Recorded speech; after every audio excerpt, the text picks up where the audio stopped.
in the Trump Tower, to have, or somewhere close by, to own a car space, that would be a good investment, wouldn't it? Yeah. Yes, so anything. So you have your couple of, the second row or whatever, and you have then the 2 flats, and you have that garage space, and you're earning money. So that means you can go to more auditions, because you don't have to do any stupid extra jobs, because the money is coming from the flat straight away. And this is then all, if you get 250, you pay your tax and the money is yours. Nobody can control what you're spending it on. And if you buy it, you can sublet it. There's no way. In any country you can sublet. Come on. So that's like a stupid, like a straightforward business. Not I'm like a business guru on TikTok or TalkTik. I just use a bit of tactic to help people like Nicolas Cage. Right. And then, if you hit the big time, and you get like Julia did with the second movie, where she earned 2 million with that crazy guy, like almost like a German guy who wanted to put everything like a control freak, like have the salt here, like have the pepper there, this direction, that direction, 5 steps from here, like a crazy guy. Yeah. Anyway, that movie. She made a 2 million, and then she would have had maybe like a penthouse or 10 other properties, and then something would have happened to her. Yeah. And she would have somehow lost her edge, or maybe had an accident, lost a hand, or who knows. Those properties would lifelong bring her the money, and if she's a little bit famous, she could have used it as go there, yeah, and say, hey, I'm the landlady, and everyone, wow, you the Julia Roberts is my landlady. Well, the prices had to go up because my treatment, whatever. People would go crazy, would pay. And if you didn't make it big, and nobody recognizes you, then it doesn't matter, because the money is still coming in. You could not ask as high rent, but you still could ask the normal price. Nobody knows then Julia Roberts, if you wouldn't have made it, or would have, yeah? But if you hit the big time, Nicolas Cage time, and his mate, Johnny Depp. Did you know that Nicolas Cage introduced Johnny Depp to be an actor? Fact. Johnny Depp was an unemployed musician when he arrived in 1983 in Hollywood. Yeah, in LA particularly. Yeah? And it was a mate of his, but of course then again, if you know Nicolas Cage, then who knows what could have been out of me as well when I arrived in an unemployed musician in London when I was 24, you know. So this is the thing. But whom I met Nick, yeah, in Putney, who had actually no influence or anything. Yeah, that's the kind of people I met. Then my girlfriend left me, went back to Austria, for whom I came here for. So my start was not necessarily like Johnny Depp's. Yeah? Okay, I did not look as good as him either, and my English wasn't definitely not that bad, but there was the German market, man. This is all just German movies or Hungarian movies. You know, this is not just, you know, imagine a movie by Nick, and Nick would have been like a studio guy in an amazing Hungarian studio. In Budapest. So he lives in London, and imagine the situation. And I say I came here to be a rock star. You know, I had some looks, I spoke already some languages, so you know, I had a little bit of pedigree going on. Yeah. And 3 months later, I don't want to mention the company I worked in South Kensington, but let's focus back, come back to the object.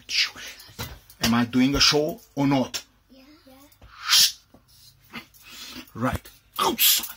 Right. Right. You do, kifele. No, and for this idea, if they would do that, I would ask them 15% from the income. Yeah?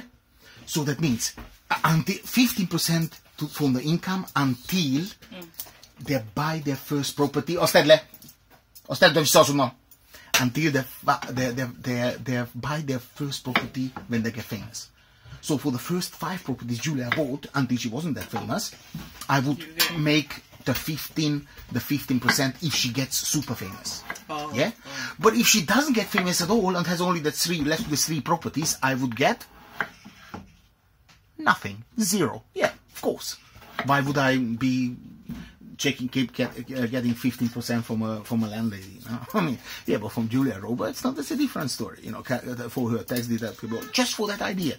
I think I would have changed the life of, let's say, a dozen of Hollywood stars who became famous, and millions of them who didn't become famous with this idea. Because everybody had many people, you know, had a chance, had a shot, get the role, most of them didn't work out, but most of them it did. Most of them just semi-worked out, you know, just a little bit, you know. But the property still would be owned by them. Now imagine Julia Roberts goes right now to one of the properties, the first properties I told her to buy, and say, look, I'm your landlady, but the price changes now 200%, yeah? But I'm coming every single month to check on you. So imagine, like a couple lives there. The guy would make sure that on the very day the girlfriend is, you know, super amazing massage salon with bubbly, with amazing high quality of champagne, and two, you know, massage therapists, one from the left, one from the right, one black, one white, just to keep the contrast going. One works up her legs, the other one does her body, while Julia Roberts is coming to cashing in my rent, which is basically all my earning. But it doesn't matter because I'm living in her flat. That's how stupid people are. You wouldn't believe it. Is that true? Yes or no? Of course. Now, then you could milk it with these flats like there is no tomorrow. And it's nothing wrong to use your fame to make money. I mean, look, Donald Trump, Boris Johnson. Do you think these people would have money if they wouldn't be famous? No, they did nothing. Of course. The Cameron putting up his trotters. Yes, he's on my knees, yeah, according to my mate. What's his face? Super guy from East London. He has a gay son in the EastEnders. I think he's about.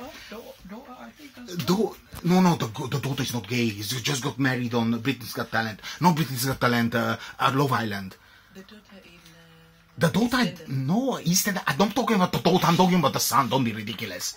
Who is the guy who owns a bar or runs a bar and his son is gay in EastEnders? What's his name? Danny Dole. Yeah. No, Danny Boy. Oh, you hear that, darling? Right, now. Danny Dyer, that's the one. No, that's what I'm saying. Now, imagine I'm arriving in London and Danny Dyer is my landlord. You know what I'm saying? I mean, of course I could have equally made it as a stand-up, as a comic, or just a guy who do the RMS videos by scratching his manly chest or his beard. You know, it doesn't really matter as long as the money is rolling in, because these days money is rolling out, unfortunately, in the outside of the bed. But it's okay. I figured out the solution. Oh, my singing bed. So for our anniversary, I'm gonna purchase king size single bed. So it's a big one, but it's smaller than the small double, yeah? And then she can't go far. That reminds me, takes me like all the way to Hendon, when I had to sleep inside against the wall on a single bed because I used to be a manhole. Yeah, I'm just saying, you know, when my keeper, put it that way, EB, slept outside. She was a lawyer. Yeah. Yeah, that was it. So I think I could keep that going, but I think I should, because why not? Right, no, give me a chance. Go back. Hey, call her, please. Come. Yeah, that's it. Right, my little daughter is like, they're gonna watch the video when they're older, you know. So, where are we? You slept inside. I slept inside, pushed against the wall. She wanted me to repeat it now. My partner now wants me to repeat it. How much I suffered and stuff. Yeah. So like, but you slept inside. Yes, inside. Yes. Inside of her back and the wall. So and she slept on the outside. Yeah, and she farted also. I mean, that's one of the first months that I actually slept with a woman who farted. Not that kind of fart. So, you know, the back door. And was quite, but then I thought it's an old woman. You know, I was 26, she was 44. But yeah, that's another memory. But I don't know how can I get with Johnny Depp? Johnny Depp. No, I don't know, but I know beating up women and stuff was not my dad used to do that. That's correct, yeah. But I'm not that kind of. I pushed my girlfriend once because she gave me like an expired donut or something. It tasted like crazy, yeah. But she said, yeah, but you know, it's expired. But at least I brought it to the bed. I'm like, yeah, all right, fair enough, you know. But still, now that was a good hook. Nobody laughs. That was a great hook, man. Anyway, so what's next? Next is a decent meal: octopus, calamari. She's 60, so you take you to court that you pushed her. Pardon? There's an email. You apologized, didn't you? For being funny. There's an email, man. Oh, come on, now you killed that mood, man. Okay, I slept inside when he slept outside. Yeah, one pushed in. Yeah, but would you mind to rewind the video?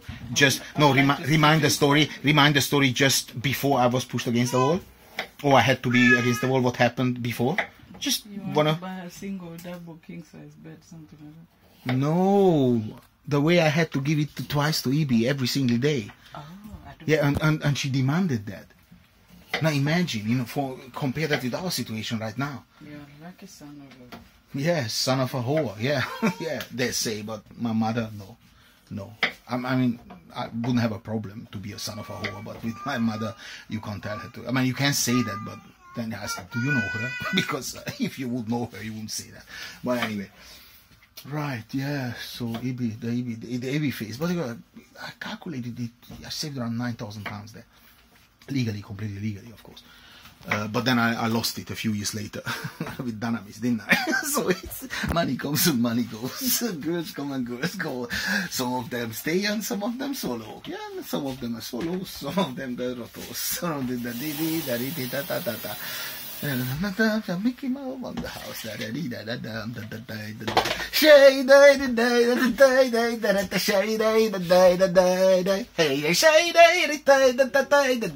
Shay hoy babam the day. Hey babam was about hey yay shatala tatama hey babam shatala yola la kapada hey la babam shatala hasta yere kote ibibashi voltas hoki kivette hey da babam the shatala later see chawat look puk pik puk a pukkódot nyom ki.